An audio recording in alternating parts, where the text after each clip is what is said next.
Welcome to the Raise Your Bars podcast, where it's all about elevating your life one step at a time. With your hosts, Chris Baker and Al Rattan. Together, we're here to guide you through the transformative journey of self-improvement and success. Have you ever wondered what behaviors and actions you need to change to achieve the results and success you desire in life? Well, you're in the right place. Each episode, we dive deep into the strategies, mindset shifts, and practical steps you can take to raise your bars. From personal development to professional growth, Chris and Al share their expertise, experiences, and the occasional tough love, all designed to empower you to reach your full potential. So, whether you're looking to make a big change or simply fine-tune your path to success, grab a seat and let's raise those bars together. Now, let's welcome your hosts, Chris Baker and Al Rattan.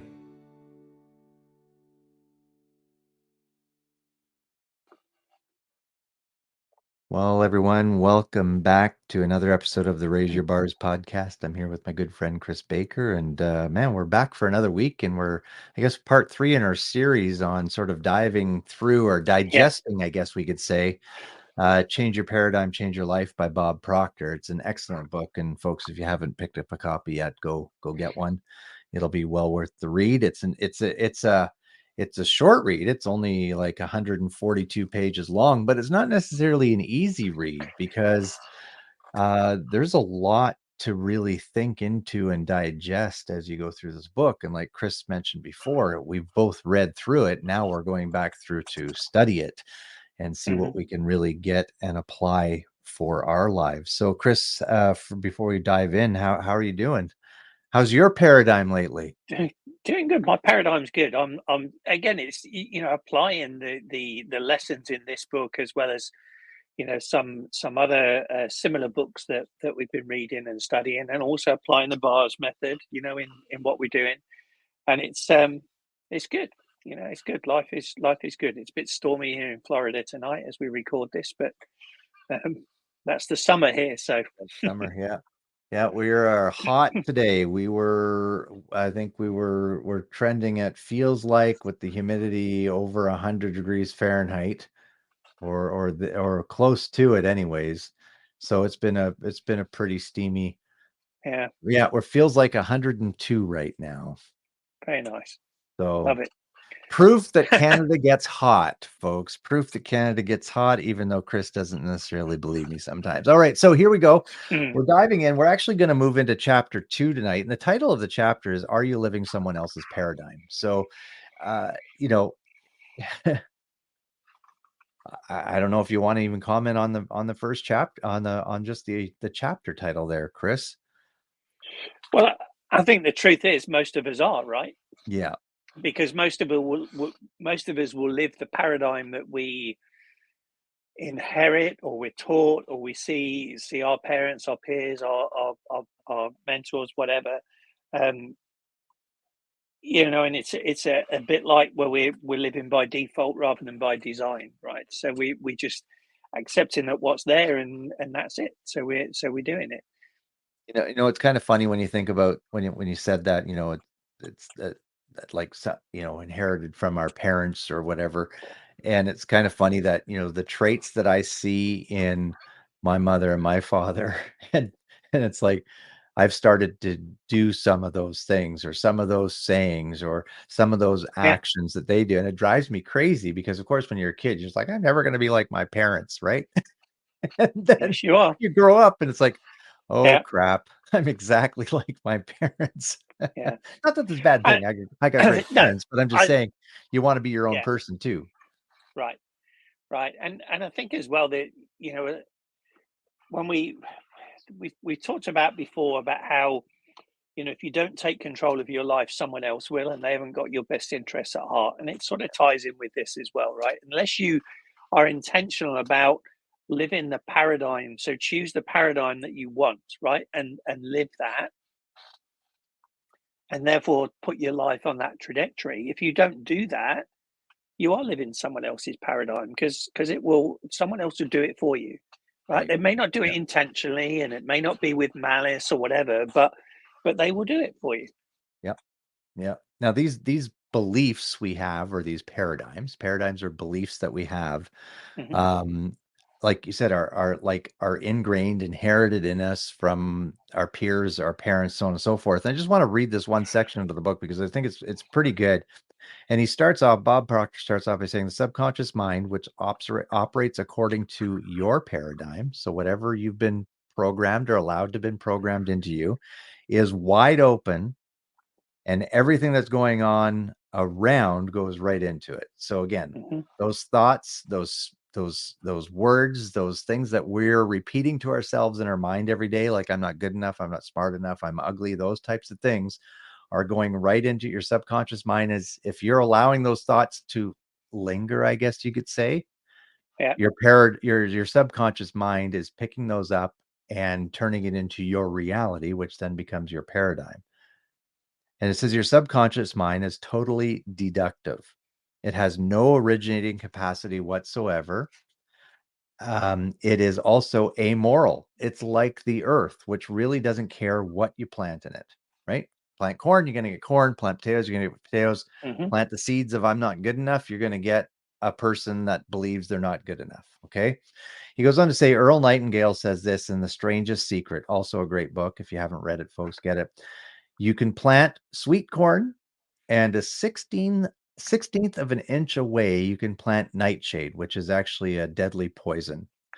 One will grow in just great abundance as the other. Right? So you can plant the sweet corn, and right beside it, you can plant the nightshade. They're both going to grow and bear fruit. But what do you want to plant? We want the sweet corn. We won't want the deadly poison. Then why are we allowing words and thoughts, which are, negative words and thoughts, which are really deadly poison to our soul, to take root in our lives? So I'll throw this back to you, Chris. What are your thoughts around this? Well, it's true. You can't live in you can't live in negativity and expect a positive outcome. It won't happen. All right. The same as if you live in positivity, you're probably not going to get a negative outcome, right? And if things do go wrong, but you're living in a state of positivity, guess what? You're going to you'll overcome it, and you'll make it positive. And that's also what Jim Rohn said about we become the average of the 5 people we associate with most. And we've talked about the inner circle, and maybe you have to move people out of your inner circle, right? If they're going to pollute you, right, and contaminate you, which is what we're talking about. You have to choose who you associate with, and who you learn from, and who you listen to, and you will get advice from all sorts of people. But if somebody hasn't been successful in what it is they're giving you advice in, guess what? Don't listen to them. Right. Right. Yeah. Choose who you listen to, and then use that positive energy to invigorate yourself to achieve good things. Right. And that's what I believe we've both done in recent times, right? And when either of us is feeling a little bit down or a little bit negative, or we say something negative, the other one of us will lift the other one up. We'll go, hey, stop that, let's move forward. And a lot of people will tell you, when you ask them what do you want in life, right? What are you looking for? What do they tell you? They tell you what they don't want. Yeah. Right. Yeah, exactly. But what you're doing is you're calling out, then, I don't want to be poor. I don't want to work a 9 to 5. I don't want to work for somebody else. I don't want to be in debt. And what your subconscious mind is hearing is poor, work for someone else, 9 to 5, debt, right? It doesn't know the difference between positive and negative. And so let's put those positive thoughts in there about what do you want, Right. And again, it comes back to those things that we're allowing to dominate our thought life. And I know I read a couple things. So reading this book, it kind of re-engaged me with Earl Nightingale. I actually have a number of his books. I really, really do like his teaching and values teaching. But I got a couple of his audible books, which are him teaching, right? The little micro lessons that he's done. And I was just playing that at night as I fall asleep, listening to Earl Nightingale. That's the positive reinforcement going into my subconscious as I fall asleep at night. And then also, when I've also been listening to it in the morning as I'm doing my morning routine, Hmm. because I wanted to make sure that I'm taking in the right thing. And which kind of ties into my next comment, because I actually read an article the other day where psychologists are warning that if you are watching those true crime shows on like Netflix and networks like that, and you find yourself relaxing and enjoying them, that's a red flag. That's a red flag, right? You need to be careful, which makes sense. If you're getting Yeah, enjoyment and relaxation yeah. hearing about somebody's tragedy or somebody's murder, then we're taking in the wrong information and allowing our Mm. subconscious mind to believe that that's okay. And that's Yeah, that's scary. interesting. Yeah. But and really, as that's the first I've heard that, but it makes sense. And when you look at social media and when you look at the news and when you look at everything, what do people revel in? They revel in knocking people down, right? We build people up to knock them down. And Yeah. when you look at the news, how much good news is there in The like last a 30 seconds. 30-minute segment? Yeah, The last 30 right. seconds. So we're being conditioned to listen and to expect bad things again to almost like revel in these bad things, and it's unhealthy. Right. Well, what do It's you, and unhealthy. again, you could log into social media or a platform like X, something like that, and you start scrolling through your news feed, Mhm. and it's like violence here and corruption there and a revolt there and civil war here. What are you feeling on the inside when you're reading that? I know my Mm. anxiety level goes way up, and I got to like get out of there as quick as I can and get focused on something positive. And I think that we're being programmed or desensitized to a lot of this stuff today Mm. because it's everywhere. It's Yeah, everywhere. it is. Yeah. I mean, So it's interesting you please. talk about listening to El Nightingale because for well, quite a long while now, I have a routine where I just some sort of like binaural beats, and one of those has got really almost inaudible but positive reinforcements that it's like, excuse me, 11 minutes long, and so I listen to it. That's the last thing I'll do before when I go to bed. I'll put that on, put my the headphones on, the noise cancelling headphones. So I just listen to that 11 minutes, just calms my mind, but those positive reinforcements are going in, and then I go to sleep, right? And then in the morning, my routine when I get up and I go downstairs at around 6 o'clock normally, um, and I sit down. The first thing I do is I'll put it on again, 11 Mm, minutes first thing in the morning, right? And then I'll go and make like my coffee, and then I'll do like I'm doing these chair workouts, so I'll do that. And only when I've done all of that, which is about 30 minutes, only then when I pick up my phone and that's have a good. look, Yeah. right? Yeah. And the same before I go to bed, I'm not looking at my phone because I don't want all of that stuff to be that time just before you go to sleep and the time when you just get up. That's when you're in that theta mode when you're going to receive those Right. those thoughts, right? And that will dictate your day. And I'll tell you that before I was doing that routine, I was probably sleeping sometimes 5 6 hours a night, right? And it was broken sleep. Since I've been doing that, I'm averaging over 7 hours a night. Now, some Wonderful. people say, "Oh, I need 8 hours." Well, I don't need 8 hours, right? But if I'm sleeping seven, sometimes I do sleep 8 hours, but very rarely. But 7 hours with a little bit of because I wear my Apple Watch, so it tells me when I'm awake and not during the night. Right. Um, it makes a massive difference to your life, to your mental attitude, to your positivity, to your energy levels. I love your morning routine. Just a little side note. I would have to make my coffee before I do anything else, but I love your morning routine. I would need my Yeah, cup of coffee before I start anything else. I love it. I do the same thing. I use my phone for my alarm clock because I like to just be able to touch it at night and see what time it is, right? But have it dark other than that. But you're right. My alarm goes off. I turn it off. I don't pick up my phone until I've done mm, everything that I need to do to get ready and made my coffee and sit down and eat my breakfast, and I'll just go through and I'll check my email, and I'll just maybe look at Facebook, because most of the people yeah, connected with on Facebook are positive people, and so I'm not getting a lot of negative there. But yeah, that again, what you take in, folks, what you take in, and we've talked about this before, your subconscious mind doesn't know if it's truth or not, right? If you repeat it enough or you see it enough, it's going to become your paradigm, your reality. So he also says this in the book: your subconscious mind expresses itself through your actions.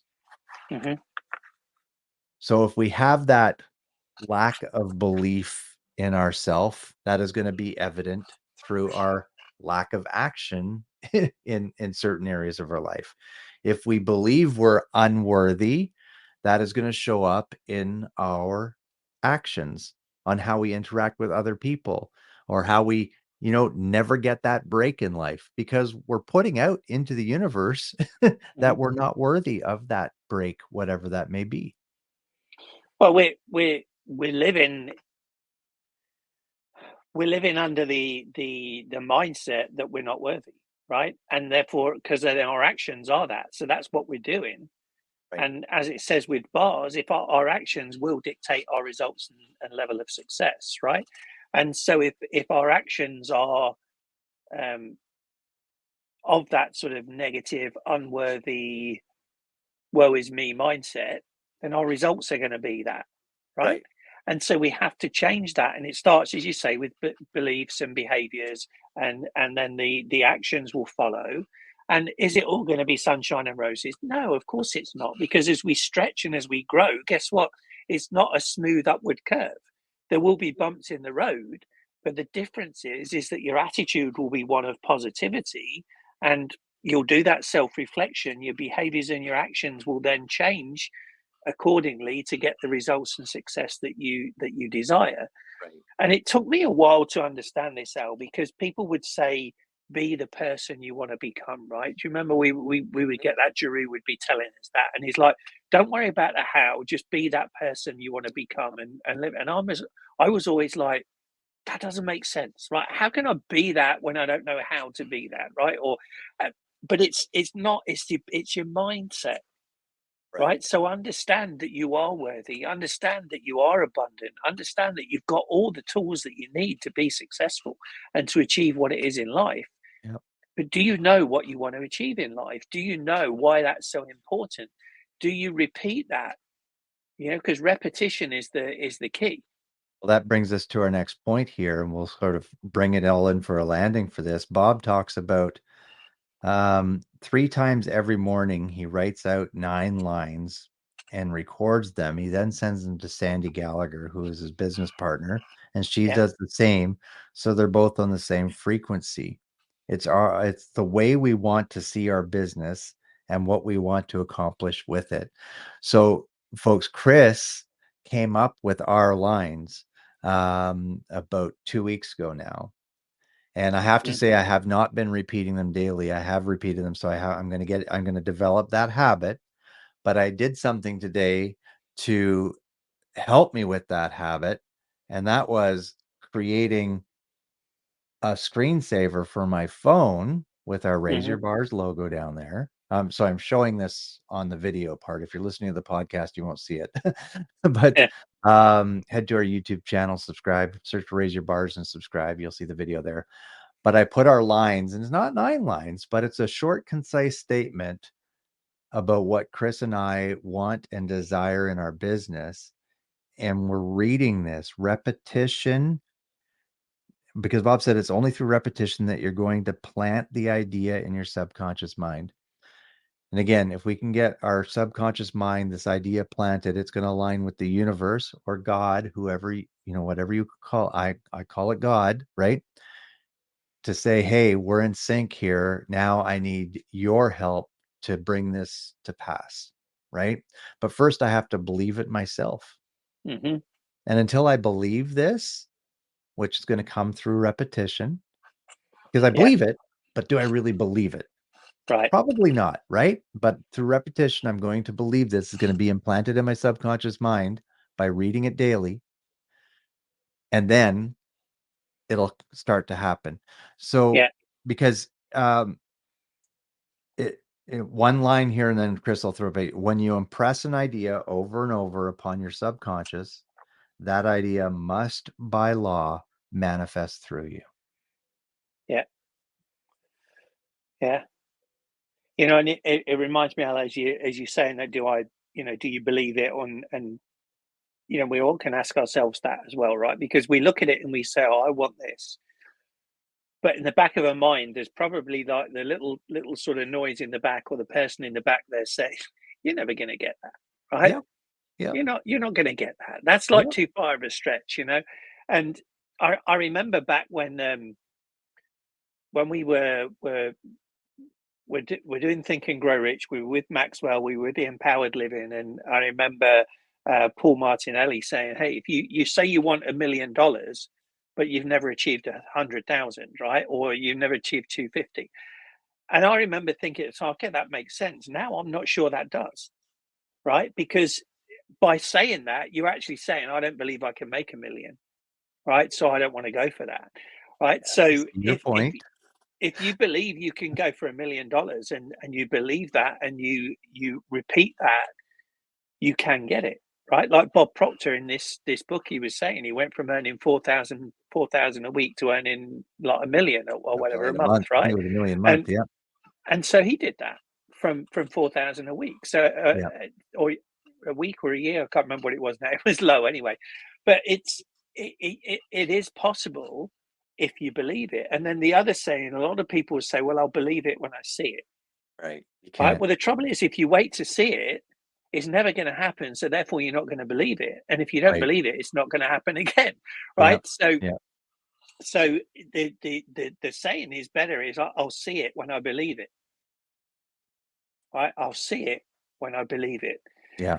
So the challenge, if you want to look at it, right, we've talked before, and I think Bob Proctor says in there, and you probably heard it in different seminars, different programs or whatever, like, there's several things that people would say, what would you do if you knew you couldn't fail, right? Or what would be your ideal life? Design and create and draw out your ideal life, describe it in as much detail as possible with all the feelings, the meanings and everything, right? Here's the thing, if you do that once, guess what? It's not going to happen. No. Not going to happen. If you do it a handful of times, it's not going to happen. This is where the repetition comes in. So the challenge is think about what you really want, right? Whatever that is, unique to you, what do you really want? And then repeat it and believe it to be true. And repeat it daily, several times a day. And make sure you do it. And maybe do like Al's done and put it on your screensaver on your phone. Maybe put a note on your mirror so that when you're getting ready in the morning, you're looking at it and you're repeating it. Right. And then when you get in, before you go to bed at night, you're brushing your teeth, you're seeing it and you're repeating it, but believe it. Right. And then live that and see what happens. Yeah. Because you know what? You will change your paradigm and you will change your life. Correct. All right, everybody. Thanks for tuning in. Share this with a family, friend, coworker, and connect with us on social media. And go hit subscribe on our YouTube channel, Raise Your Bars. We'll see you next time. Bye for now.